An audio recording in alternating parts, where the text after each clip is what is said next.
తదుపరి కర్కాటక రాశి. కర్కాటక రాశి వారికి సంబంధించి 2026వ సంవత్సరం ఎలా ఉండబోతుంది అనేటువంటి విషయాన్ని ఇప్పుడు తెలుసుకుందాం. కర్కాటక రాశి వారికి సంబంధించి గురుగ్రహాన్ని సంబంధించి మనము విద్యార్థులు, గృహిణులు, చేతి వృత్తులు, కుల వృత్తులు చేసేటువంటి వాళ్ళు, వివాహం కోసం ఎదురు చూసేటువంటి వాళ్ళు, సంతానం కోసం ఎదురు చూసేటువంటి వాళ్ళు గురుగమనంలో భాగంగా వారి పరిస్థితులను మనం ఎక్కువగా టాలీ చేస్తూ ఉంటాం. సో ఇప్పుడు మనకి కర్కాటక రాశి వారికి గురువు 12వ స్థానంలో ఉన్నాడు. గురువు ఎప్పుడూ కూడా మనకి 2, 5, 7, 9, 11 స్థానాల్లో మంచి అనుకూలమైనటువంటి కాలంగా పరిగణలోకి తీసుకుంటాం.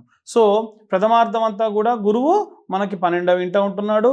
ద్వితీయార్థంలో 4 నెలల పాటు కూడా మళ్ళీ గురువు ఈ యొక్క కర్కాటకంలో సంచారం చేస్తున్నాడు. So no loss, no profit, ఎటువంటి లాభం అయితే ఖచ్చితంగా వీరికి ఎక్కువ శాతం ఉండదు.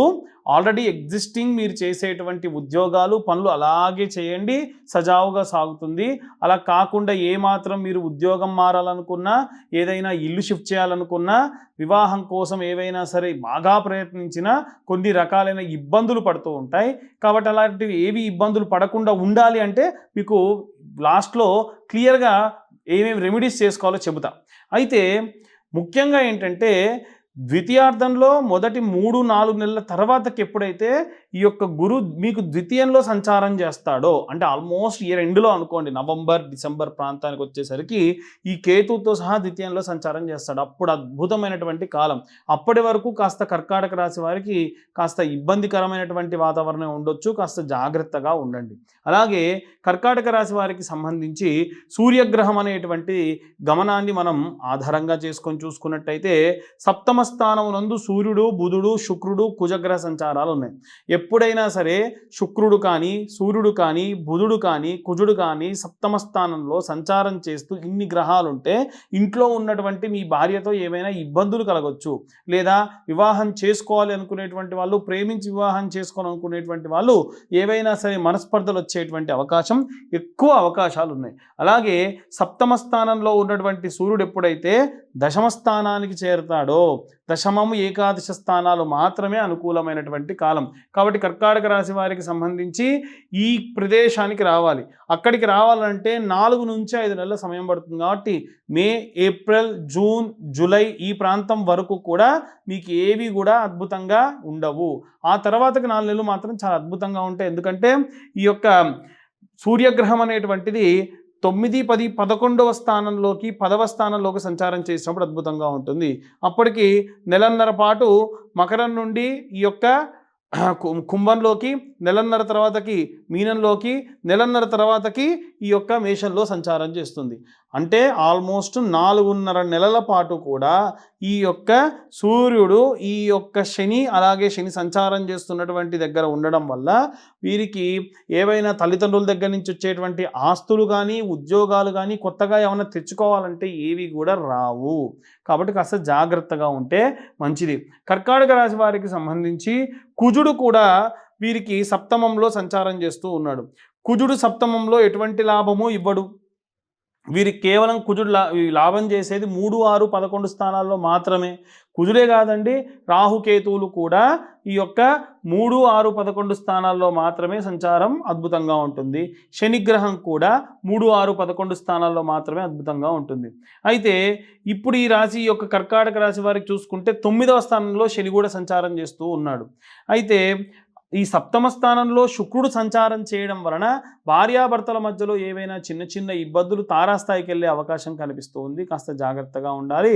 అలాగే సూర్యుడు కూడా సప్తమంలో, బుధుడు కూడా సప్తమంలో ఉన్నటువంటి కారణం చేత వీరికి ఏవైనా సరే ప్రభుత్వ ఉద్యోగస్తులకు ఏమేమి జరుగుతాయి, ఇబ్బందులు ఉంటాయని చెప్పాను. వ్యాపారస్తులు కూడా ఎవరైనా ఉంటే వారికి సంబంధించి కూడా నూతనమైన వ్యాపారాలు ఏవి కూడా ఈ ప్రథమార్థంలో ప్రారంభించకుండా ద్వితీయార్థంలో ఏవైనా సరే, అంటే లేదా ప్రథమార్థం ఆఖరిలో ప్రారంభించడం మంచిది. ఆల్మోస్ట్ వీరికి మే, జూన్, జూలై ప్రాంతాల నుండి ప్రారంభించి కొన్ని అప్స్ అండ్ డౌన్స్ వస్తూనే ఉంటాయి ప్రతి నెల, నెలన్నరకు.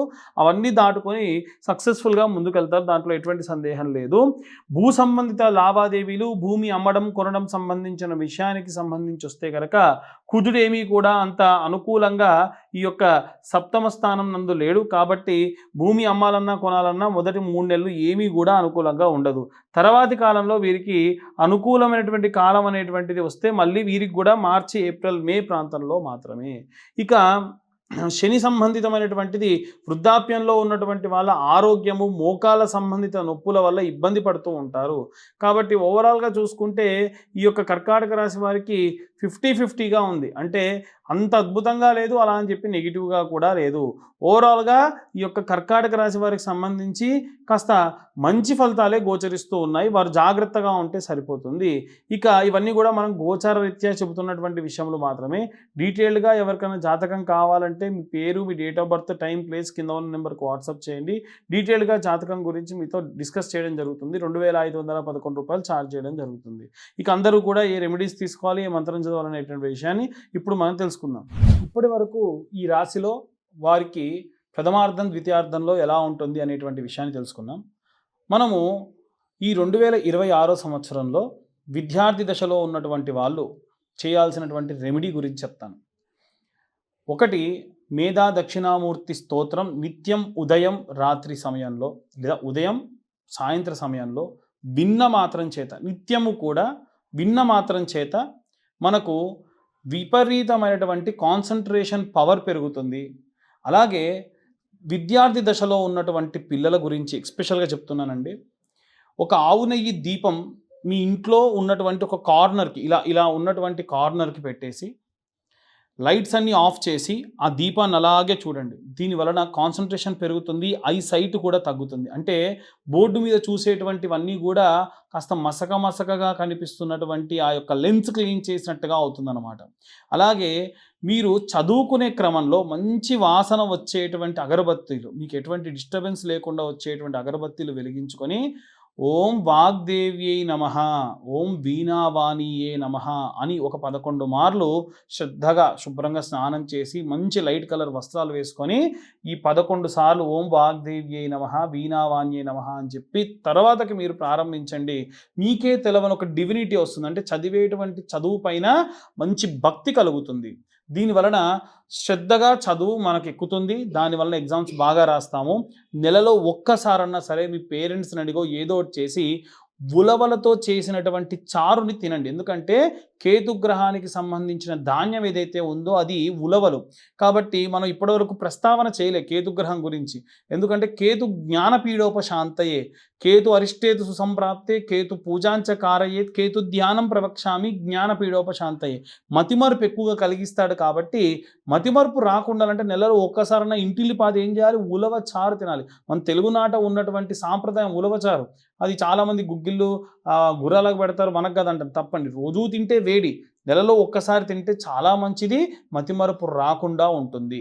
ఇవి విద్యార్థి దశలో ఉన్న వాళ్ళు పాటించాల్సినటువంటిది. గృహిణులందరూ కూడా ప్రతి శుక్రవారము చిన్న గౌరమ్మని చేసుకొని మనకు దుర్గా కవచం కానీ లేదా కనకదార స్తోత్రం కానీ చదువుతూ కుంకుమార్చన చేయండి.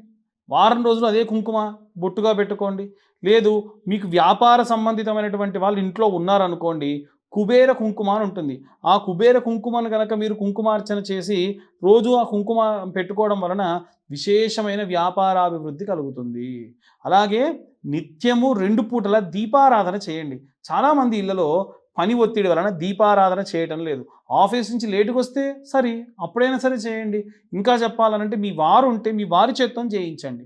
ఎందుకనంటే ఇంట్లో ఉన్నటువంటి భర్తనే పూజ చేయాలి. భార్య ఏ పూజ చేయకున్నా పర్వాలేదు, కానీ భర్తతో మీరు చేయించండి దీపారాధన. కనీసం దీపారాధన చేయించండి. నిత్యము ఉద్యోగం చేసేటువంటి వాళ్ళు, వ్యాపారం చేసేటువంటి వాళ్ళు చేయాల్సినటువంటి ఒకటే ఒక పని, పొద్దున సాయంత్రం కలిపైనా విడివిడిగా అయినా సరే 108 మార్లు ఓం నమఃశివాయ అన్న మంత్రాన్ని ఒక చోట కూర్చొని చదవాలి. మహా అయితే 2 నుంచి 3 నిమిషాలు కూడా పట్టదు. అంతే కదండి. కాన్సన్ట్రేషన్గా చదివితే మీకు తెలవని ఆరా పెరుగుతుంది.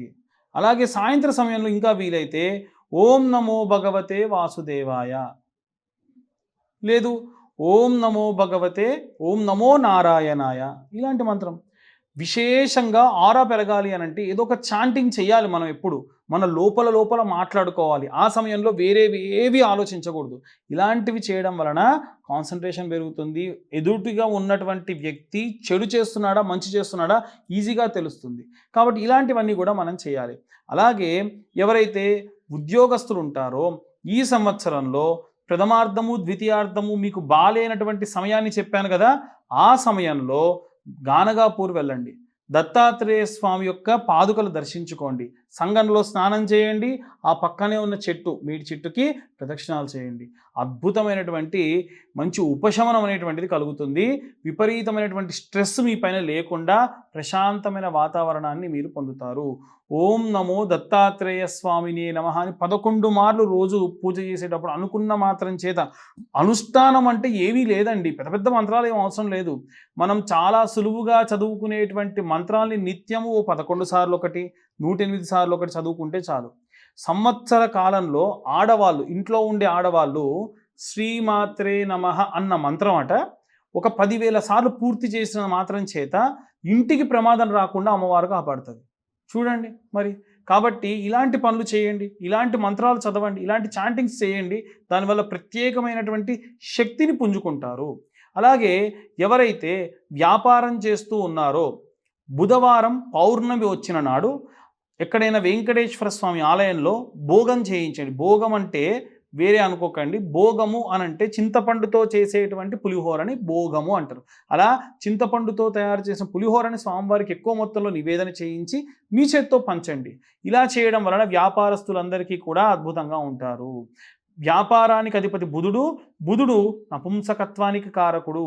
కాబట్టి ఎవరైనా హెజ్రాలు ఉంటే ఆ హెజ్రాకి పౌర్ణమి రోజు బుధవారం వచ్చినప్పుడు ఆకుపచ్చ వర్ణంలో ఉన్నటువంటి తులసిమాల, ఒక ఆకుపచ్చ వర్ణంలో ఉన్న చీర, అలాగే ఆకుపచ్చ వర్ణంలో ఉన్నటువంటి గాజులు పెట్టి ఎంతో కొంత దక్షిణించి కాళ్ళకు దండం పెట్టండి. ఇంకా వీలైతే హారతి కూడా ఇవ్వండి.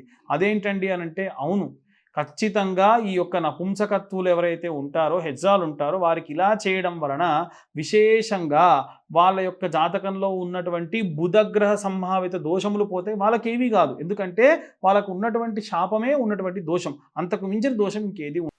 ఏలిననాడి శని ప్రభావం వల్ల ఇబ్బంది పడుతున్నటువంటి మీనరాశి వాళ్ళు కానీ, అలాగే మేషరాశి వాళ్ళు కానీ విశేషంగా వీరే కాదండి, అందరూ ఎవరికైతే శని మహర్దశ నడుస్తుంది, శని వారి జాతకంలో చండాల యోగంలో ఉన్నాడు అనుకోండి, అప్పుడు ఏం చేస్తారు? కాబట్టి ఈ సంవత్సరంలో ఎప్పుడైతే శని త్రయోదశి వస్తుందో ఆ శని త్రయోదశి నాడు విశేషంగా మీరు అంటే ఎన్నిసార్లు శని త్రయోదశి వస్తే అన్నిసార్లు తైలాభిషేకము తిలాహోమము చేయించండి.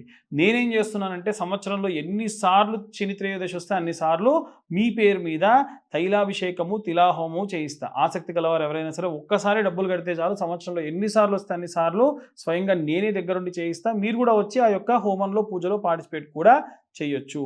అలాగే వివాహం కానటువంటి అమ్మాయిలు అబ్బాయిల కోసం ప్రతి నెల ఆఖరి వారంలో విశేషంగా కన్యావర పాశుపత హోమాలు చేస్తున్నామండి. ఎందుకంటే చాలామంది పిల్లలు రకరకాల కారణాల చేత వివాహం చేసుకోవట్లేదు, ఇంకో రకంగా వివాహాలు ఆలస్యం అవుతూ ఉన్నాయి, ఏజ్ ఎక్కువైపోతుంది. అలాంటి వారి కోసం శివుడికి చక్కెరతో అభిషేకం చేసి తర్వాత హోమం చేయడం జరుగుతుంది. ఇవి ప్రతి నెల కూడా ఎవరికి వారికి సపరేట్గా హోమము, అభిషేకము, పూజాది క్రతువులు చేస్తూ ఉన్నాం. ఆసక్తి గలవారు దాని గురించి కూడా కింద ఉన్న నెంబర్కు కాంటాక్ట్ చేయొచ్చు. అయితే ఎవరైనా సరే సర్ప సంబంధిత దోషములున్న, ఆశ్లేష నక్షత్ర సంబంధిత దోషములున్న, పితృదోషములు నవమ స్థానంలో పితృదోషములుంటే కూడా వీటన్నిటికీ కూడా గోకర్ణ క్షేత్రంలో విశేషంగా మోక్షనారాయణ బలి, ఆశ్లేష బలి పూజలు, అలాగే సర్ప సంబంధిత దోషం ఉన్నటువంటి పూజలన్నీ కూడా నిర్వహించడం జరుగుతుంది. వాటి గురించి కూడా ఎవరికన్నా ఇంట్రెస్ట్ ఉంటే కింద ఉన్న నెంబర్కు కాంటాక్ట్ చేయొచ్చు. జాతకానికి సంబంధించి చాలామంది ఫోన్లు చేసి మా పేరు చెప్తాను జాతకం చెప్పండి అంటున్నారు. పేరుతో నేనే కాదండి ఎవరి జాతకం చెప్తానని నమ్మకండి. ఎందుకంటే ఒక పేరు వెంకటేశ్వరరావు అన్న పేరున్న వాళ్ళందరూ ఒకేలా లేరుగా. కాబట్టి అనవసరంగా డబ్బు వృధా చేసుకోకండి. మీ యొక్క పుట్టిన పేరు, సమయం, date of birth, time of birth, place of birth ఇవి ఉంటేనే జాతకాన్ని చెప్పించుకోండి. దానికి 2,511 రూపాయలు అవుతుంది. 60-70 పేజీల్లో జాతకం డీటెయిల్గా ఇవ్వడం జరుగుతుంది. చాలామంది మా వీడియోస్ చూస్తున్నారు కానీ లైక్ చేయట్లేదు, సబ్స్క్రైబ్ చేయట్లేదు. మేము చెప్పినటువంటి విషయాలు ఏమైనా కాస్త ఇన్ఫర్మేటివ్గా ఉంటే దయచేసి ఇంకొంతమందికి షేర్ చేయండి. వీలైతే లైక్ అండ్ సబ్స్క్రైబ్ చేయండి. సర్వే జనా సుఖినో భవంతు. స్వస్తి.